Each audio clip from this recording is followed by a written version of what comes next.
Hello and welcome back to Table Talk Ninja. To our faithful subscribers, we say welcome back and we apologize for being gone for so long. Today's episode will be longer than usual, so we'll just get right to business. In the meantime, don't forget to like and share. If you're new, welcome to the family. Please subscribe and enjoy this video.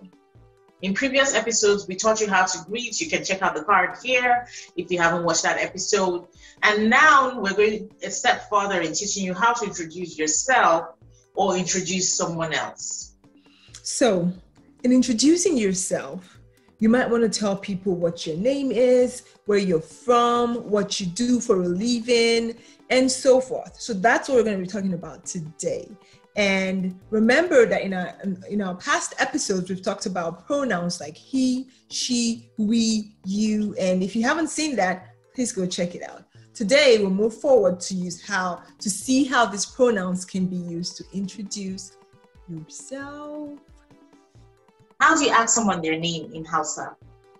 You say, "My name is Sunanka," if you're referring to a male, or "My name is Sunanki."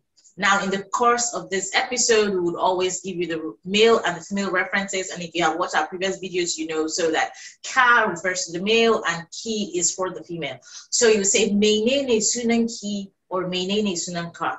Now, this is usually shortened to "Me Sunanka" or "Me Sunanki." Now, let's break it down. "My name," what is it? That's what it means. "My name," what is it? Suna is name. And already we know the pronouns ke and ka. So there you go. To respond to that question, you say sunana, sunana. Then you put your name there. Now, suna is name. But when you want to say my name, you make it sunana. Sunana Dingchi. That goes for me. My name is Dingchi. So sunana Dingchi.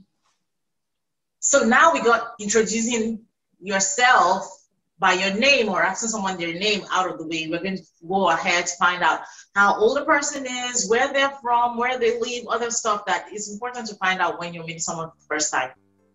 So, if you want to know where someone is from, you'd say, "Daga ina kake," if it's a male. Or if it's a female, you say, "Daga ina kike." Daga means from. Ina is where. So, from where are you? That's how we ask it. Even though we're trying to say, where are you from? We say, from where are you? So, daga ina kike for a male and daga ina kike for a female. Another way to ask someone where they are from is to ask what country or what state, what locality, what village they come from. And so the way that we would ask that is we say, "Ke dang inane," or you say, "Ke inane." Some new words right there, right? Okay, and as usual, we are gonna break it down. Okay, so this will take a little bit more explanation than usual. Now, when you use the word da, that means son. That means son.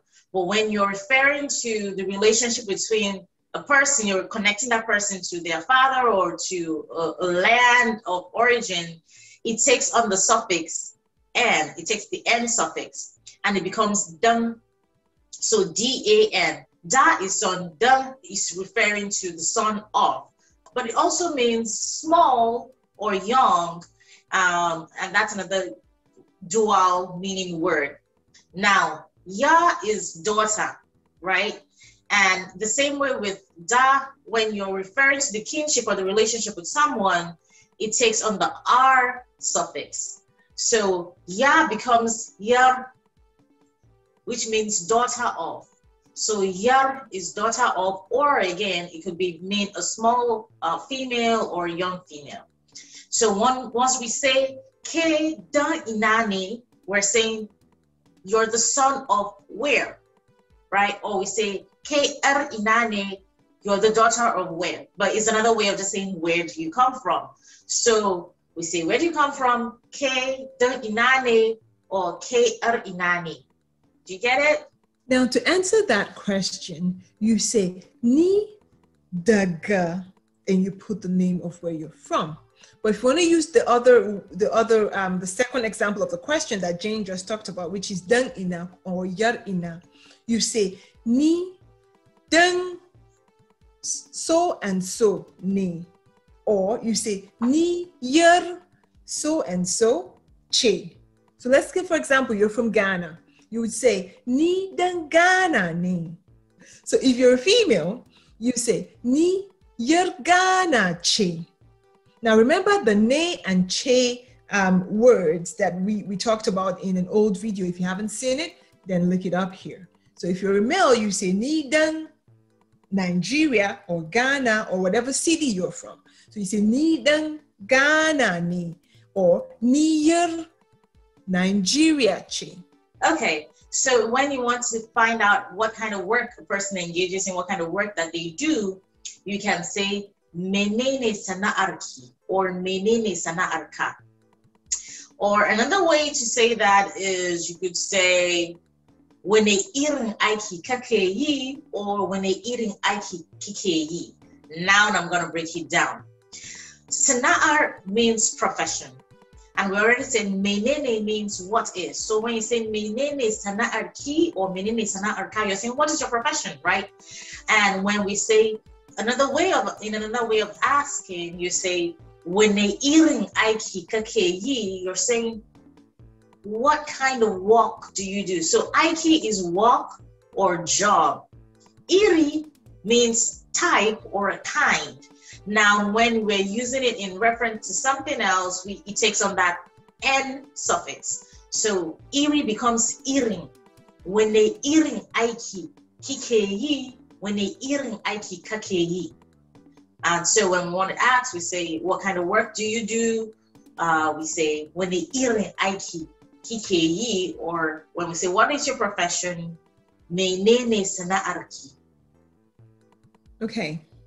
To answer that question, you'd say ni, that is me or I. Ni, you put the profession, and then you say ne if you're a male or che if you're a female. So sometimes people don't know the names of professions in Hausa. It's okay if you just put the English name of your profession in there. Most people would understand you. So for example, you'd say ni Dr. Che, or ni likita. Likita is doctor in Hausa. So you say ni likita ni if you're a male. Now, if you're, for example, an artist, you say ni mezane zaneni. That means I'm an artist. Or if you're a school teacher, if you're a male, you'd say ni malam ni. You may want to find out where a person lives, and in that case, you say ina kake zama, or you say ina kike zama. And that just means, where do you live? Let's break it down. I already said ina means where. Now the new word here is zama. Zama means leave or stay. Okay, so depending on what the context is, that could change. So when you say ina kike zama, it's saying, where do you stay or where do you live? And a simple response to that is ina zama a, and then you insert the place. In this case, I would want to say ina zama a Jos, which means I live in Jos. And just note that we use the word a, which means in. So you say ina zama a, insert the place where you live.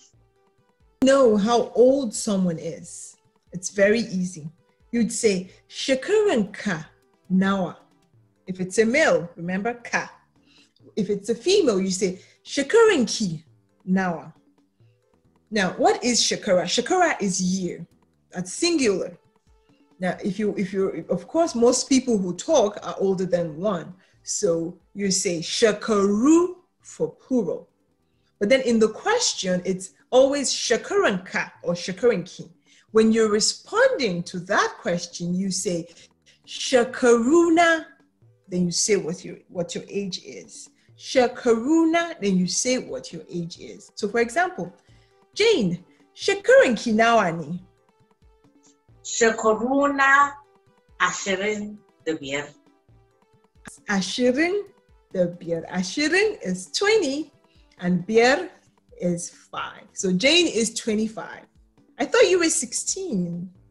Yes, ma'am. So if you followed us thus far in this lesson, you have done very well. But we don't want to overwhelm you with, a lot of information. And so the second half of this lesson on introduction will continue in the next video.